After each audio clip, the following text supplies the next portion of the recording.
কাছাড়ে ২০ কোটি টাকার মাদক বাজেয়াপ্ত, আটক এক। কাছাড় পুলিশের অভিযানে ২০ কোটি টাকার মাদক বাজেয়াপ্ত, আটক করা হয়েছে ৬৪ বছরের এক বৃদ্ধকে। গতকাল ভোররাতে শিলচর মেহেরপুর এলাকায় অভিযান চালিয়ে এই সাফল্য পায় পুলিশ। এ ব্যাপারে সংবাদ মাধ্যমে বিস্তারিত জানিয়েছেন police super Numal Mahatta. Bureau report Barak vision. যোৱাকালি আমি এটা বিশেষ সূত্ৰৰ পম খেদি গভীৰ নিশা আমি এটা অভিযান চলাইছিলোঁ। আমি এখন ছুইফ্ট ডিজায়াৰ গাড়ীখনৰ নাম্বাৰ হৈছে AS11 S7550।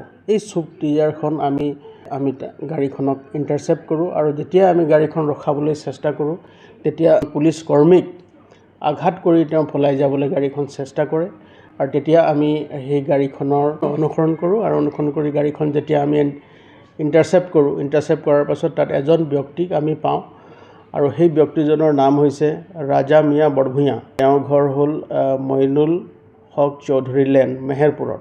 তেওঁ গাড়ীখনত পাওঁ আৰু যেতিয়া আমি গাড়ীখন খানতালাচি চলাওঁ আৰু খানতালাচি চলোৱা কালত ৩৮৬ গ্ৰাম হিৰ'ইন আৰু 38টা চাবোন বাকচত আছিলে আৰু 60,000 ইয়াভা টেবলেটছ আমি সেই গাড়ীখনৰ পৰা জব্দ কৰিবলৈ সক্ষম হওঁ। গোটেই সামগ্ৰীখিনি আইনগতভাৱে আমি জব্দ কৰোঁ আৰু তাৰ লগতে যিজন ব্যক্তি আছে সেই ব্যক্তিজনকো আমি গ্ৰেপ্তাৰ কৰোঁ। আৰু এজন ব্যক্তি সেইখন গাড়ীত আছিলে আৰু সেই মানুহজন আন্ধাৰ আৰু ৰাতিৰ ভিতৰুৱা অঞ্চলত তেওঁ পলাই যাবলৈ সক্ষম হৈছে। কিন্তু আমাৰ সেই মানুহজনৰ বিৰুদ্ধেও আমাৰ অভিযান অব্যাহত আছে আৰু এই যিখিনি সামগ্ৰী আমি জব্দ কৰিলোঁ, গোটেই সামগ্ৰীখিনিৰ আজিৰ সময়ত তাৰ যিটো চোৰাং বজাৰ আছে, চোৰাং বজাৰৰ তাৰ মূল্য প্ৰায় 20 কোটিৰো অধিক হ'ব।